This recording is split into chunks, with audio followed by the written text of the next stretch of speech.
बिस्मिल्लाहिर्रहमानिर्रहीम। अस्सलाम वालेकुम। Nargis is the tax payer और जो डाटा है इसमें आपको टैक्स ईयर 2024 के बारे में बताया हुआ है कि कुछ एसेट्स हैं जो इसने डिस्पोज ऑफ किए हैं। इन एसेट्स की परचेज प्राइस और इनकी डिस्पोजल वैल्यू ये दोनों बताए गए हैं। तो इसका मतलब गेंस वर्कआउट करना कोई बड़ा मसला नहीं है। जो सवाल की रिक्वायरमेंट है वो ये है कि आपको फाइंड आउट करना है कि कैपिटल गेंस के हेड ऑफ इनकम में कितने पैसे चार्जेबल टू टैक्स होंगे और टैक्स लाइबिलिटी भी वर्कआउट करनी है। सो दोनों चीज़ें वर्कआउट करनी है आपको। ओके जी, सो डिस्पोजल और परचेज प्राइस दोनों गिवन है और डिस्पोजल में जो यहाँ पे थोड़ी सी चीज़ डिफरेंट है वो ये कि इन्होंने आपको कैश कंसिडरेशन और साथ में फेयर मार्केट वैल्यू दोनों बता दिए हुए हैं। मतलब ये कि एग्जामिनर एक प्रोविजन ऑफ लॉ टेस्ट कर रहा है और वो प्रोविजन ऑफ लॉ कौन सी है जो हमने इनकम फ्रॉम बिजनेस में पढ़ी थी। इनकम फ्रॉम बिजनेस में टॉपिक तो कैपिटल गेंस का है। सो यहाँ पे मैं आपको रिकॉल करवा दूँ कि जो डिस्पोजल एंड कंसिडरेशन में सेक्शन 75 की प्रोविजंस थी वो और सेक्शन 77 की प्रोविजंस थी, ये मैंने आपको बताया था कि ये कैपिटल एसेट्स और डेप्सिबल एसेट्स दोनों के लिए हैं। जो सेक्शन 22 की प्रोविजंस हैं यहाँ पे जो आपको नज़र आ रही हैं, section 22, these are only for depreciable assets. Okay, so यहाँ पे कंसिडरेशन फाइंड आउट करने के लिए टैक्स लॉ ने कहा है कि जो भी अमाउंट आपको मिले या कंसिडरेशन इन काइंड मिले, इसको कंपेयर कर लो फेयर मार्केट वैल्यू के साथ। एसेट की जो डिस्पोजल के वक्त फेयर मार्केट वैल्यू है और इसमें जो हायर वैल्यू होगी दैट विल बिकम कंसिडरेशन। तो इसका मतलब ये है कि हमें इसमें से हायर वैल्यू चूज़ करनी है और हायर वैल्यू बड़ी क्लियरली हमें नज़र आ रही है। यहाँ पे 3 मिलियन है, यहाँ पे तो ये सेम है जिस मर्ज़ी को ले लें आप। यहाँ पे 6 मिलियन है, यहाँ पे सेम है जिस मर्ज़ी वैल्यू को ले लें और यहाँ पे 8 मिलियन है। सो कंसिडरेशन का मामला सॉल्व हो गया। अब कॉस्ट स्ट्रेट वे गिवन है, ये वैल्यू आ जाएगी। Straight way given, straight way given, straight way given. यहाँ पे सी नोट 1 लिखा है एंड नोट 1 से इसके आपको ये जो ज्वेलरी आपने बेची है ये आपको मिली किधर से थी? ये मिली थी मदर इन लॉ से और मदर इन लॉ ने ये गिफ्ट किया था मैरिज पे। और इसमें इसकी जो फेयर मार्केट वैल्यू थी at the time of gift वो बताई हुई है 4.8 मिलियन। ठीक है।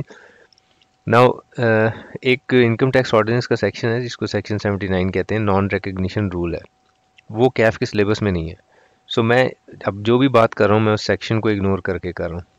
अगर मैं सेक्शन को शामिल करके बात करूँ फिर ऑल टुगेदर डिफरेंट हो जाएगा मामला।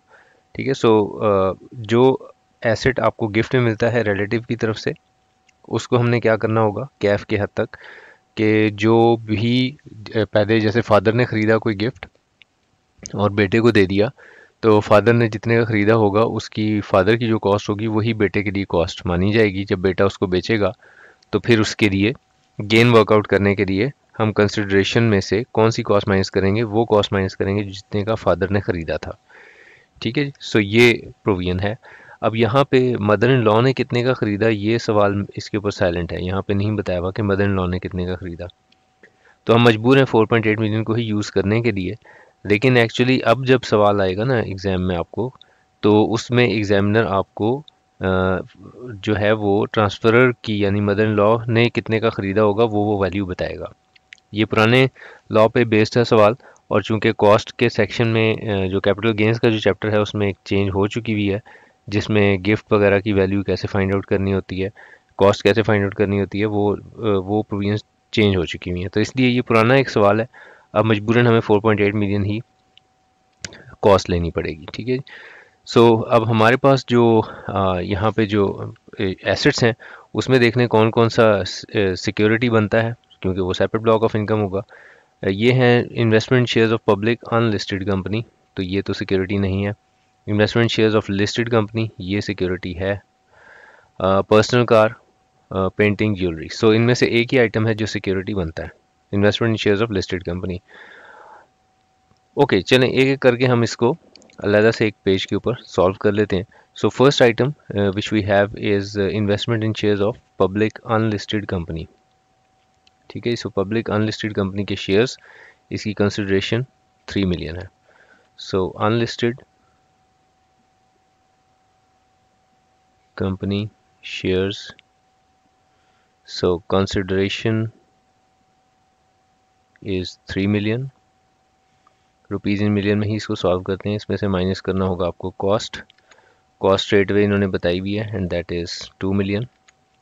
सो 2 मिलियन यहाँ पे आप माइनस कर दो तो what you get is 1 million.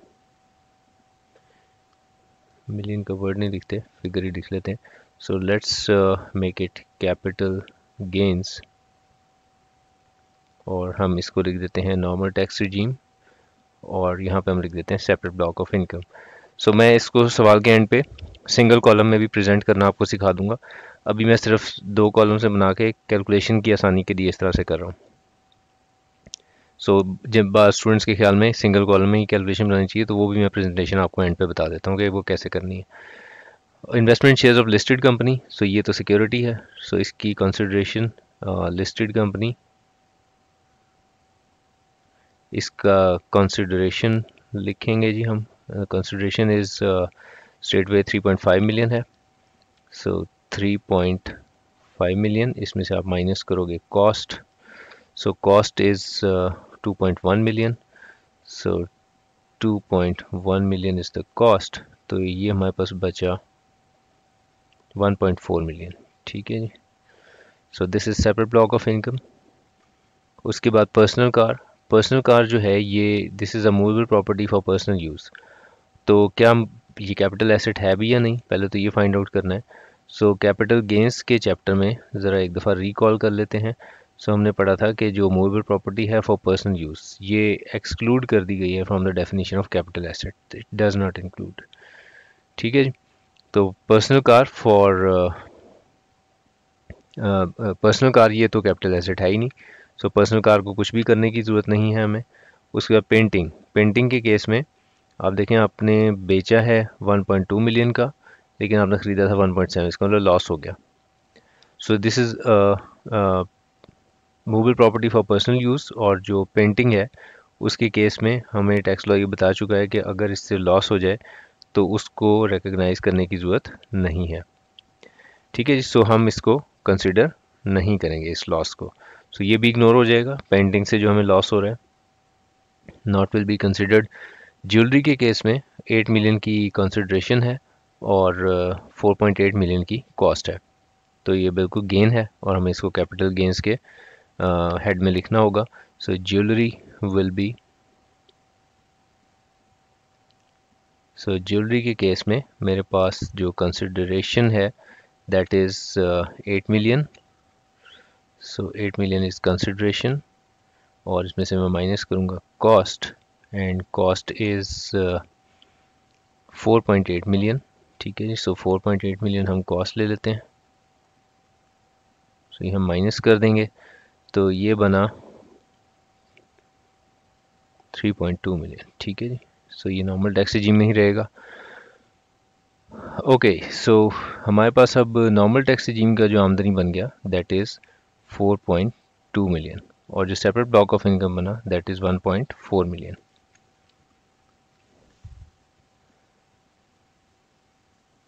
अच्छा जी, अब ज़रा हम टैक्स की वर्किंग इस पे बना लेते हैं जी। टैक्स की वर्किंग इस पे कैसे बनेगी? सो टैक्स रेट से बनेगी। सो ये जो नॉर्मल टैक्स रिजीम है इसके ऊपर हमने टैक्स रेट्स अप्लाई करने हैं। सो ये this will be a non salaried person. So non salaried person के लिए 4.2 मिलियन, इसका स्लैब देख लें कौन सा बनेगा। So let me just take you to relevant slab rates.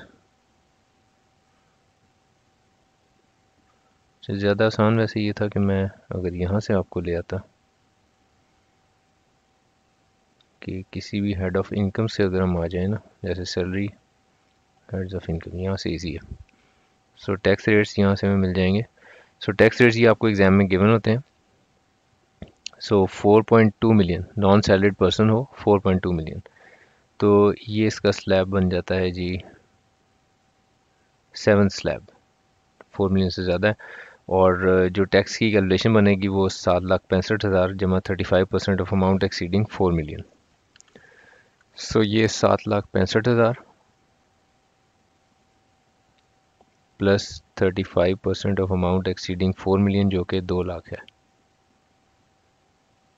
ठीक है। सो 2 लाख का आप 35% फाइंड आउट कर लेंगे। So it will be 70,000। सो ये हम ऐड अप कर लेते हैं, तो it will be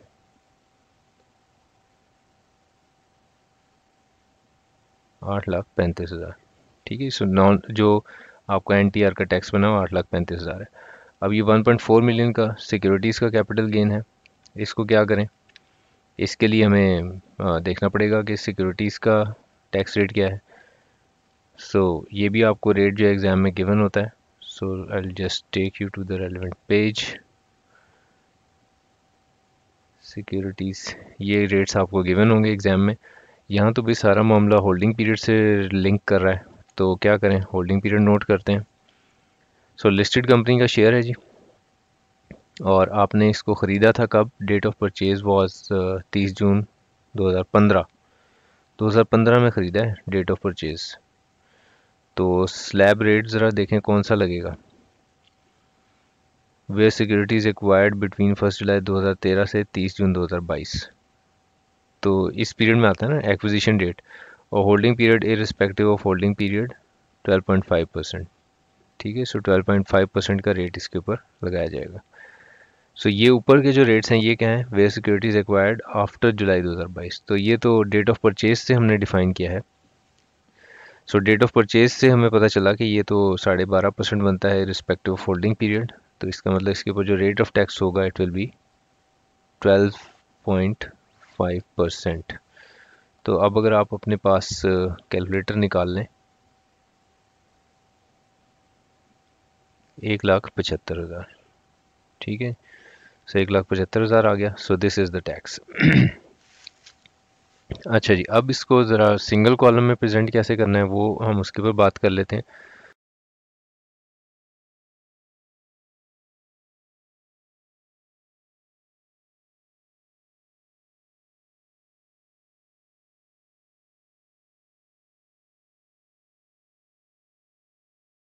one zero 1,0,0,0,0। सो इस तरह से आप इसको प्रेजेंट कर सकते हैं सिंगल कॉलम में। This is it. इसमें अब आपका कोई कन्फ्यूजन होगा तो मुझसे बात करेंगे। Thank you very much, take care.